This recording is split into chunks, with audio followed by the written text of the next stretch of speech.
ብዙ ሰው ይህን እየጠየቀ ይገኛል። አሁን ካለውበት ልማድ እንዴት ልላቀቅ? ህይወቴን እንዴት ልቀይር? የቤተሰቤን ህይወት እንዴት ላሻሽል? ቀጥሎ ምን ላደርግ? ወዴት ልሂድ? ይህ ህይወቴን እንደ አዲስ እንዴት ልጀምር? እነዚህን ጥያቄዎች እየጠየቃችሁ ከሆነ ለለውጥ ከግማሽ መንገድ በላይ ተጠቅታችኋል። እኔ ደግሞ ዛሬ በዚህ ቪዲዮ ብዙ ሰዎች አድርገውት ህይወታቸውን የቀየሩበትን 6 ቁልፎች እነግራችኋለሁ። እነዚህ 6 ቁልፎች ለጥቂት ደቂቃ አድምጣችሁ ለረጅም ዘመን ተጠቀሙበት። መልካም ልብ ካላችሁ ቪዲዮውን ለብዙ ሰው እንዲደርስ ላይክ በማድረግ ይተባበሩን። ለዚህ ቤተሰብ አዲስ ከሆናችሁ ደግሞ ሰብስክራይብ በማድረግ ቤተሰባችን ይሁኑ። በቀጥታ ወደ 6ቱ ነጥቦች። አንደኛ፣ ውስጣዊ ጦርነትን ማሸነፍ። ሰዎች ብዙውን ጊዜ ትልቅ ትግላችን ከራሳችን ጋር ነው ይመስለናል እንጂ ውጫዊ ጉዳዮች እኛ ላይ የተፈጠሩ ላሉ ነገሮች የመጀመሪያ ተጠያቂ አይሆኑም። ምን ማለት ነው? ሁል ጊዜም በህይወት ውስጥ እኛን የሚጥለን የሚሰብረን ህይወታችንን የሚያበላሸው ነገር ተስፋ የሚያስቆርጠን የጀመርነውን እንዳንጨርስ የሚያደርገን ከባድ ሁኔታ ሲመጣ አይደለም። ገንዘብ ስንቸገርም አይደለም። ስራ ስናጣ፣ ነገሮች ሲዘጋጉ፣ ሰዎች ህይወታችንን ሲያከብዱብንም አይደለም። በአጭሩ ውጫዊ ነገሮች አይደሉም። ነገር ግን የኛን ህይወት የሚያበላሸው ውስጣዊ ጦርነትን ስንሸነፍ ነው። ህይወትን ስለመቀየር፣ ጤነኛ ህይወትን ስለመምራት ስናወራ በሁሉም ክልል ላይ ለሚገኙ ሰዎች ነው። ያ ማለት ለሀብታምም፣ ለድሃም፣ ለታዋቂም፣ ለዝም ብሎ ሰውም ይሰራል። ገንዘብ አለ ማለት ህይወታችን ጤነኛ ነው ማለት አይደለም። ታዋቂም ዝነኛም ሆነን ማለት እንደዚሁ። ውጫዊ ነገር ምንም ያህል የተሳካ ቢመስልም ውስጣዊ ማንነትን ማሸነፍ ካልቻልን ኪሳራ ነው። ብዙ ታዋቂ ዝነኛ እንዲሁም ባለሀብቶች ራሳቸውን ሲያጠፉና ካልሆነም በልዩ ልዩ ሱስ ተዘፍቀው አይምሮን ሲያደነዝዙ መመልከት የተለመደ ነው። ለዚህ ነው ከውጫዊ ሁኔታ በላይ ውስጣዊ ጦርነትን ማሸነፍ ተቀዳሚ የሆነው። ስለዚህ ውስጣዊ ጦርነታችሁን አሸንፉ። ከራሳችሁ ጋር ተታረቁ። ላለፋችሁበት መንገድ፣ ለተሳሳታችሁት ስህተት ሁሉ ለራሳችሁ ይቅርታን አድርጉ። ይህ እንደሚባለው ቀላል አይደለም፣ ጊዜን ይጠይቃል። ነገር ግን ራስን ስለመቀየር ስታስቡ በመጀመሪያ ወደ ውስጣችሁ ተመልከቱ፣ እርምጃን ውሰዱ። ለራሳችሁ መልካም ነገርን ንገሩት። ማንነታችሁ ከናንተ በላይ የሚያምነው አካል የለም። ለራሳችሁ አትችልም ስትሉት እሱም አልችልም ይላል። ትችላለህ ብትሉትም እችላለሁ ይላል። ስለዚህ በመጀመሪያ በትኩረት ራሳችሁ ላይ ስሩ። ወደ ውስጣችሁ ተመልከቱ። የውስጣችሁን ጦርነት አሸንፉ። ሁለተኛው ነጥብ፣ ቅድሚያ የምትሰጡትን ነገር ለዩ። ይሄ ማለት በህይወት ውስጥ አንዳንድ ነገሮች ትክክል ቢሆኑም ያለ ጊዜው ሲሆኑ ግን ከጥቅማቸው ጉዳታቸው ያመዝናል። ስለዚህ ሁልጊዜም ጊዜን መረዳትና ቅድሚያ የምትሰጡትን ነገር መለየት ራስን ለመቀየር ወሳኝ ቁልፍ ነው። በምሳሌ እንየው። ከፊቱ 90 የተደረደረ አንድ ቁጥር ዋጋው ስንት ነው ብትባሉ ያለ ጥርጥር ዋጋው 1 ነው። ነገር ግን እስቲ ይህንን አንድ ከፊት ለፊት እናስቀምጠው። ቁጥሩ ስንት ሆነ?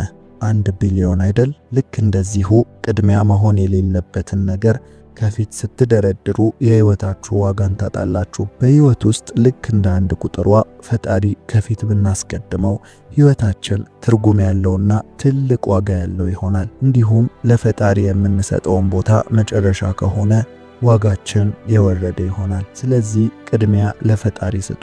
በተጨማሪም ስራ፣ ትምህርት፣ ቤተሰብ፣ ሁሉን ነገር በቅደም ተከተል አስቀምጡ። ዋጋ ያላቸውን ነገሮች፣ መቅደም ያለባቸውን ነገሮች ለዩ። ይህ ህይወትን ለመቀየር ሁለተኛው ቁልፍ ነው። ቅድሚያ የምትሰጡትን ነገር ለዩ። ሶስተኛ፣ ግባችሁን ጻፉ። ይህ ጥርት ያለ እይታ እንዲኖራችሁ ያግዛል። ቀስትን ስናስወነጭፍ አንድ ነገር ላይ መሰካቱ አይቀርም። ታዲያ ያ ማለት ግን ቀስተኛ ነን ማለት አይደለም። አንድ ቀስተኛ ቀስተኛ የሚያደርገው ግን እሰካለሁ ብሎ ያከበበው ላይ መሰካት መቻሉ ነው። ስለዚህ በግዴለሽነት አትኑሩ። ግብ ይኑራችሁ። የምትፈልጉትን ነገር ወቁ፣ ጻፉ።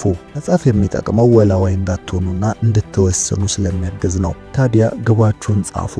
ቶሎ ቶሎ ተመልከቱት። ግብን መጻፍ ማለት ልክ እንደ አንድ ህንፃ ከመገንባቱ በፊት ምን ሊመስል እንደሚችል በኢንጂነሮቹ እጅ እንደሚሳለውና ሞዴሉ እንደሚወጣለት ሁሉ ልክ እንደ አንድ ተጓዥ ከየት የት እንደሚሄድ በካርታ እንደሚይዙሉ በህይወት ላይ ግብን መጻፍ ልክ እንደዚሁ ነው። የጠራና ትክክለኛ መንገድን ለይቶ ለመጓዝ ይረዳል። ይህ ማለት ግን ህይወታችንን እንደ ጻፍነው አልጋ ባልጋ ይሆናል ማለት አይደለም። ሁልጊዜም ሕይወት በአጋጣሚዎች የተሞላች ናት። እንዲሁም ፈጣሪ ለኛ ከኛ እቅድ በላይ የሆነ የራሱን እቅድ ያቅድልናል። ስለዚህ ለዛ ከኛ ላለፈ ከአቅማችን በላይ ለሆነ ነገር ክፍት ቦታ መተው ይኖርብናል። ነገር ግን ይህንን በማሰብ ሳያቅዱ እና ግብን ሳያስቀምጡ መጓዝ ደግሞ የሰነፍ አካሄድ ነው። ስለዚህ ግባችሁን በወረቀት ላይ አስፍሩት። ጥርትና ግልጽ ያለ መድረስ የምትፈልጉበትን ቦታ ይኑራችሁ። አራተኛ ልማድን ገንቡ። ይሄ ዋነኛ ነጥብ ነው። የሰው ልጅ ተፈጥሮ በአንድ ስርዓት ውስጥ ይግባባል። ያም ድግግሞሽ ነው። የትኛውም ለውጥ በአንድ ሌሊት አይመጣም። ልክ ስለ ልማድ ሲወራ ስፖርትን ማንሳት የተለመደ ነው። ምክንያቱም ስፖርት ግልጽ የሆነ የልማድ ምሳሌ ስለሆነ።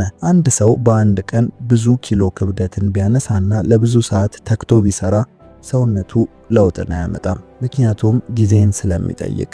ነገር ግን ትንሽ ኤክሰርሳይዝ ስትደጋገም በሰውነት ላይ ለውጥን ታመጣለች ወይም ታሳያለች። ስለዚህ በአጭር አማርኛ ልማድ ማለት ድግግሞሽ ማለት ነው። ታዲያ የሰው ልጅ ያለ ልማድ አይኖርም። ስንፍናም፣ አለመስራትም፣ ተኝቶ መዋልም ሁሉም ልማድ ነው። አሁን ራስን ስለመቀየር የምንነጋገረው ግን ልማድን በልማድ ስለመተካት ነው። ታዲያ እነዛ የናቃችሁት ቀላል ልማዶች ረጅም ሰዓት ሶሻል ሚዲያ መጠቀም፣ አለማንበብ፣ ጊዜን ማባከን ሁሉ ተደማምረው አሁን ያላችሁበትን ህይወት ሰጥተዋችኋል። ስለዚህ ህይወትን ለመቀየር ወሳኙ ቁልፍ ልማድን መገንባት እንደሆነ አውቃችሁ ከዛሬ ጀምሮ ከትንሽ ጀምሮ እስከ ትልልቅ ልማድ ድረስ መቀየርን ጀምሩ። አምስተኛ ተግባራዊ ሰው ሁኑ።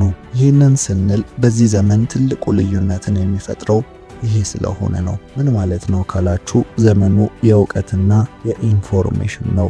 እውቀት በእጃችን ላይ ነው። በአንድ ክሊክ የሚወርድ ሆኖ ቀሎ መጥቷል። ታዲያ አሁን ላይ ብዙ ኢንፎርሜሽን ስለምታውቁ ምንም ለውጥ አታመጡም።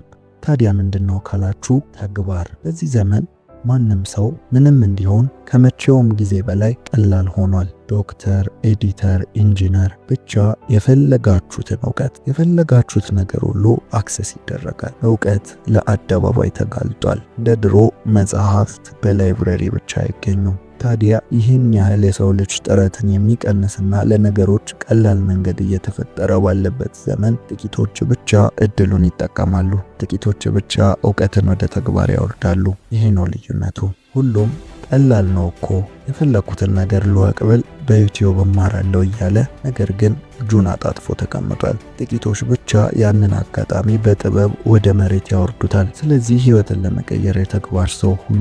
ወደ መሬት የወረደና እየተንቀሳቀሰ ያለ ነገር ይኖራችሁ። ዘመኑ ያመጣውን እድል ተጠቀሙበት። ስድስተኛ ማንበብ ነው። ይህንን አሁን አብራርቻለሁ። መጽሐፍ የምናነበው በዋነኝነት ለማወቅ አይደለም። ምክንያቱም አሁን በምንፈልገው ነገር ላይ ብቻ ከብዙ መጽሐፍት እውቀትን ሰብስቦ የሚዘረገፍ AI እየመጣ ያለበት ዘመን ነው። ታዲያ ለምን ማንበብ ትላለህ ካላችሁ ግን የትኩረት አቅምን ለማሳደግ እንዲሁም የትዕግስት አቅምን ለማሳደግ ነው። በዚህ ጊዜ የሰው ትኩረት አቅም አቬሬጅ 3 ደቂቃ ከ14 ሰከንድ እየተባለ ይገኛል።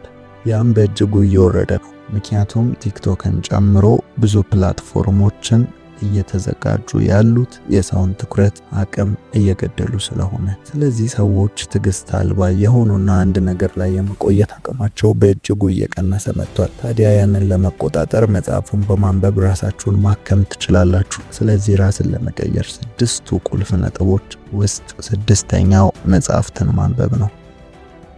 ጆሲ ነበርኩ። ከተመቻችሁ ላይክ፣ እስካሁን ቤተሰብ ካልሆናችሁ ደግመን እንድንገናኝ ሰብስክራይብ በማድረግ ቤተሰባችን ይሁኑ። እናመሰግናለን።